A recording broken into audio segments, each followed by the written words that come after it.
¿Cómo estamos? ¿Cansados, con sueño, después del almuerzo? Bueno, espero que todas estas charlas realmente nos hayan ayudado mucho a reflexionar. Y yo quiero, colocar un poco la cereza sobre el pastel. Realmente estos 2 días hemos podido disfrutar mucho de las ponencias, de los talleres, y creo que nos vamos con muchos aprendizajes y muchas reflexiones. Como decían hace un momento, nos vamos con más preguntas que con respuestas. Y esa es justamente la idea de estos espacios que compartimos, el poder reflexionar sobre a dónde vamos y sobre hacia dónde va la educación precisamente. Yo les he traído un experimento que lo realicé en la Universidad de Cuenca. Y para esto quiero arrancar con una pregunta inicial, como para ver si nos vamos despertando. Gracias a Exducere, que gentilmente nos va a donar un viaje a Dubái con todos los gastos pagados para las personas que han participado el día de hoy. Un aplauso para Exducere, por favor. Muy bien. Quiero que me digan cuánto es -3 por -2. Perfecto, muy bien. Todos sabemos que la respuesta es 6. Pero ahora yo quisiera que ustedes me digan por qué es 6 la respuesta. Todos sabemos la regla, pero ahora explíquenme por qué. Y vamos a sortear una camiseta, ¿no es cierto?, a la persona que nos diga o nos explique el por qué. La regla la sabemos, la ley de los signos, pero ¿alguien sabe qué está detrás de eso? ¿Alguien sabe la razón? ¿Quién me puede explicar el por qué? Exactamente. Y eso es lo que nos pasa muchas veces. Y hay dos formas de poder explicar ese por qué. La una es por medio de esta ley de la intuición de la doble inversión, donde yo digo, ¿no? 3 veces pierdo 2 y eso me da -6. Pero si tengo un negativo en el otro número, yo estoy 3 veces dejando de perder esos 2, entonces gano 6. Entonces, por un lado, yo podría aplicar esa regla o podría tener el patrón que no falla. Tengo -3 multiplicado por 3, luego por 2, luego, ¿no es cierto?, por 1, luego por 0, por -1 y por -2, hasta que llego a -6. ¿Qué quiero ejemplificar con esta pequeña actividad?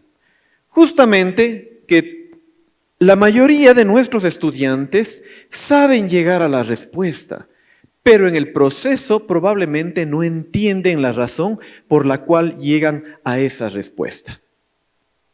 Y aquí es donde yo vi una oportunidad para experimentar con inteligencia artificial y pensar en un tutor socrático. Ya. Entonces, dentro del aula de clase generalmente, y nos pasa a nosotros como hace un momento, creo que entendemos algo, pero no entendemos bien el por qué. ¿Y qué es lo que hacemos los profesores automáticamente cuando el estudiante no sabe la respuesta? ¿Qué hacemos? Bueno, aparte del 0. Le decimos la respuesta. ¿Y qué estamos haciendo ahí? Estamos perdiendo una gran oportunidad para ese proceso de aprendizaje. Y en vez de decirle la respuesta, ¿por qué no hacerle otra pregunta que nos permita abrir una puerta y que le conduzca al estudiante justamente a hallar esa respuesta que tanto busca? Bien, yo soy profesor de matemáticas discretas en los primeros años en las ingenierías y ya cerca de 5 o 6 años que vengo enseñando uno de los temas que más les cuesta a los estudiantes, que tiene que ver con inducción, razonamiento y demostraciones matemáticas. Aquí es donde los estudiantes realmente dejan de memorizar fórmulas y tienen que centrarse en conocer de por qué sí o por qué no, a lo mejor una ecuación es verdadera o falsa, o su valor produce verdadero o falso. Y en ese sentido he recopilado cerca de las tantas preguntas, errores a manera de base de datos que he ido recolectando de las dudas que han tenido los estudiantes. Y lo que hemos buscado de alguna forma es encapsular ese conocimiento. Y lo que hacemos generalmente en clases solía ser lo tradicional. Tengo un grupo de estudiantes donde yo les hago llenar, ¿no es cierto?, para probar su parte conceptual, un conjunto, ¿no es cierto?, de borradores con ejercicios, con preguntas. Y por otro lado, yo quiero evaluar también la parte procedimental. Es decir, quiero saber si es que ellos han aprendido a saber y a saber hacer. Pero ¿qué pasaba? El borrador que trabajaban de forma grupal, excelente. Uno trabaja, el otro cuenta el chiste, el otro va a prestar el carro y el otro nos va a poner las hamburguesas en el momento del break, ¿no es cierto? Y cuando yo revisaba los videos, porque la actividad consistía en que luego me tenían que hacer un video de demostración, donde ellos paso a paso me demuestren el procedimiento y lleguen a la respuesta. Y me encontraba con que de la magia, de la noche a la mañana, aparecía la respuesta en el video, saltándose esos pasos que necesitaba que el estudiante realmente demuestre que estaba aprendiendo en el proceso. Claro, y yo no tengo la capacidad, no soy escalable y no podía dedicarle 30 minutos a cada estudiante. Y si mis clases son de 40, de 50, de 60 estudiantes, eso no lo voy a hacer yo y no lo va a hacer nadie. Y aquí es cuando entra en juego, ¿no es cierto?, nuestro tutor socrático.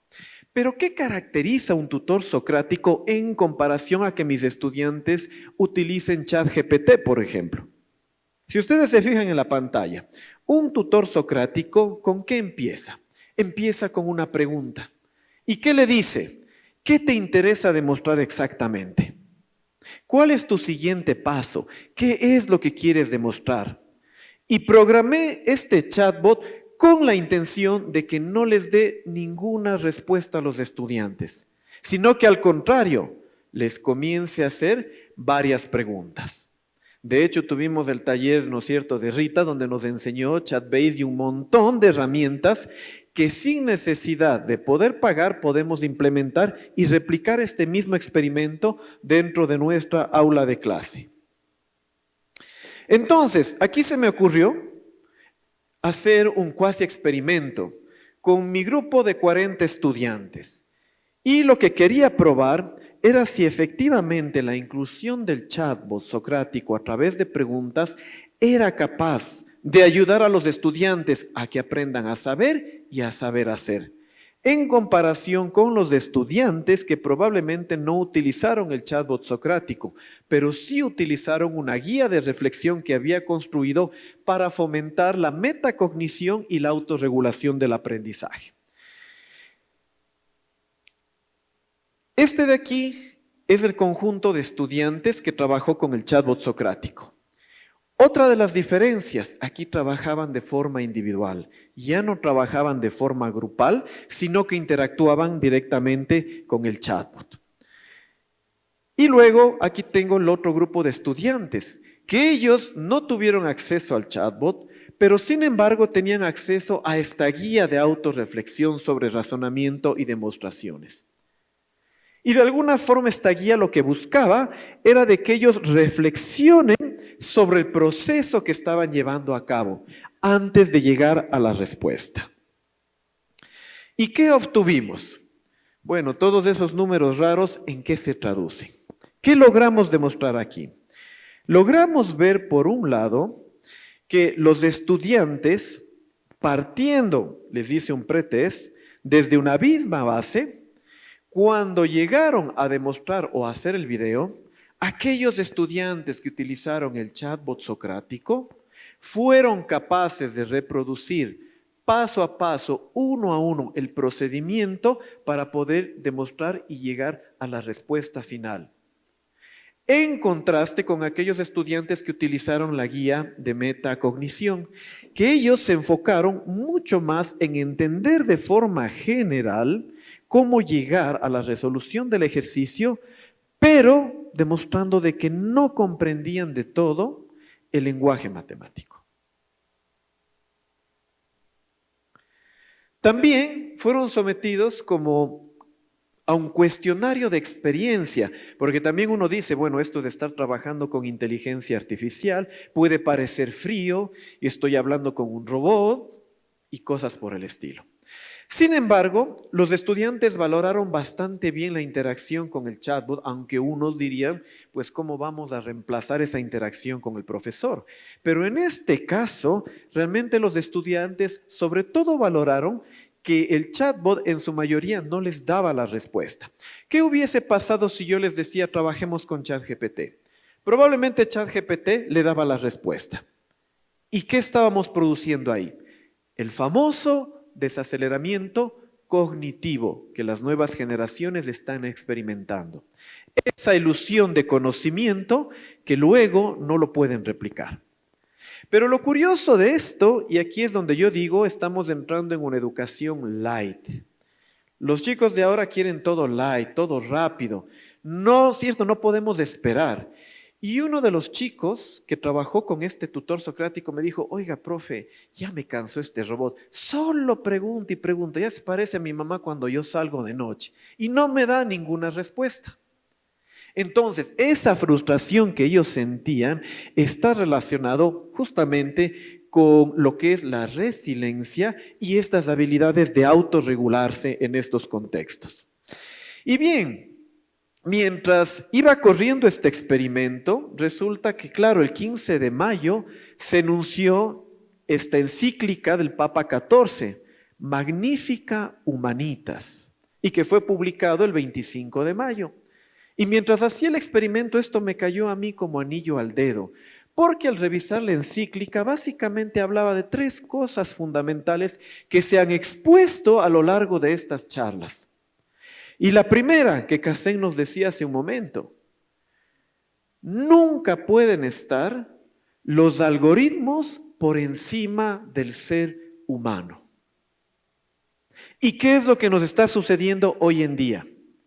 Estamos utilizando una inteligencia artificial que encima tenemos que pagar y que realmente está aprovechándose de todos los datos que han producido ¿quiénes? Los seres humanos. Una inteligencia artificial sin esa data no es nada. Entonces estamos cayendo en un capitalismo tecnológico depredario, diría yo, en el que prácticamente esto está aumentando la brecha de inequidad.